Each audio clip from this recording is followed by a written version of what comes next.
And so what inspired me to do, both my experience in the classroom and noticing that there was this absence, was that I needed to write something about this. I needed to do some more exploring, at least, some more research. So the first thing I wanted to do was go revisit the literature about class and media. I felt like I had a really good understanding of class as a social theory, but I wanted to remind myself or go learn more about popular media in class. And what I learned was kind of what I already knew, was that there's not much written about class and media. There hasn't been much written about class and media in the past 10 or 15 years, and that a lot of the stuff that's been widely cited is getting dated. Richard Butch's article, Ralph, Fred, Archie, and Homer, Why Television Keeps Recreating the White Male Class, Working Class Buffoon, remains the most widely cited article about representations of class in the media.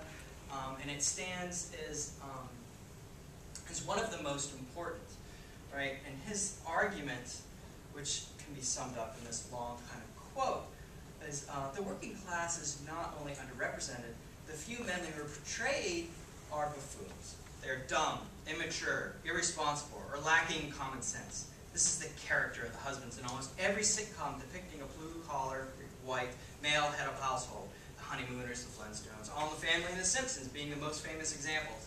He's typically well-intentioned, even lovable, but no one to respect or emulate. These men are played against more mature, sensible wives, such as Ralph against Alice and the Honeymooners. Right? And I think these, let's show a couple examples to see. So this is All in the Family, in case you haven't seen it. S.S. Pierce, fancy cashews. What, are we getting too classy for peanuts? Eat it! I got no problem with peanuts. Only for company, and besides, it only cost a few cents more. What's a few cents more? Eat it! Did you bring these things into the house? Probably. What do you mean, probably? I mean, probably I did. Well, probably you did could also mean probably you didn't. That's the way it is with a word like probably, right? Probably. Well, what is all this anyway? What do you got here? What is it? Whipped cream there? It's clam dip. Clam dip? And what's this? What kind of fish is that? Smoked salmon. Smoked salmon? I only get tuna fish for my lunch. Who you having here? The Duke of Windsor? What difference would it make? Whoever it is, you're not going to like them. You don't like anything about us. You resent our attitudes, our politics, even the clothes we wear. You know, I don't think there's one thing about us you agree with. I agree with that. But that don't answer the question. Who's the big cheese you having here for lunch? Roger. Roger the fairy? Oh. Did you hear about that? You know who they're bringing around here for lunch? Roger Sweetie, fine driver. All right, guys, cut it out, huh?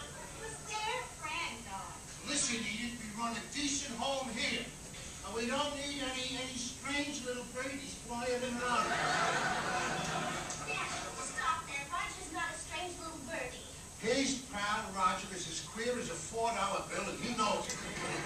That's not only cruel, Daddy, that's an outright lie. You know something, Archie? Just because a guy is sensitive and he's an intellectual and he wears glasses, you make him out of queer. I never said a guy who wears glasses is a queer. A guy who wears glasses is a four-eyes. A guy who's a fag is a queer. Watch another example. Did you meet with Darlene's teacher today? I can't do it today, babe. I'm putting in a bid on a job. If I get it, me and Freddie start construction this afternoon. Well, how about this book bag? Can you exchange that? Could you fit that into your tight schedule there? That'll fix the sink. Okay, fix the sink. I'll do everything else like I always do. I'll have to get off work an hour early, lose an hour's pay, totally rearrange my whole schedule. But I don't mind.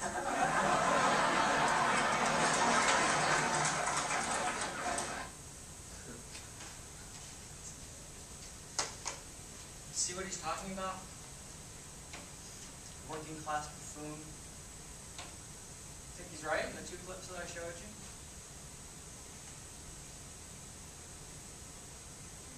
Maybe. So, I mean, it's worth pausing and footnoting and remembering that All in the Family, the first clip that I showed you, was deliberately created to confront the notion of bigotry, right? It was deliberately created to kind of highlight some prejudiced views in society. And Archie Bunker was supposed to represent that. But of course, as we know, intentions don't match with effects, right? So the producers, the creators' intentions were to create Archie Bunker as somebody to laugh at, buffoon, and nobody to emulate, but quite the opposite happened in society. I mean, I'm old enough to remember little Archie Bunker for president bumper stickers on cars. He was celebrated. He became a symbol of lost America. He became somebody, you know, that was dying out in a new modern America. But I think Richard Butch's argument about him as a portrayal as working class, this trope that he's identified, is pretty relevant, and it's true, and you'll see it in lots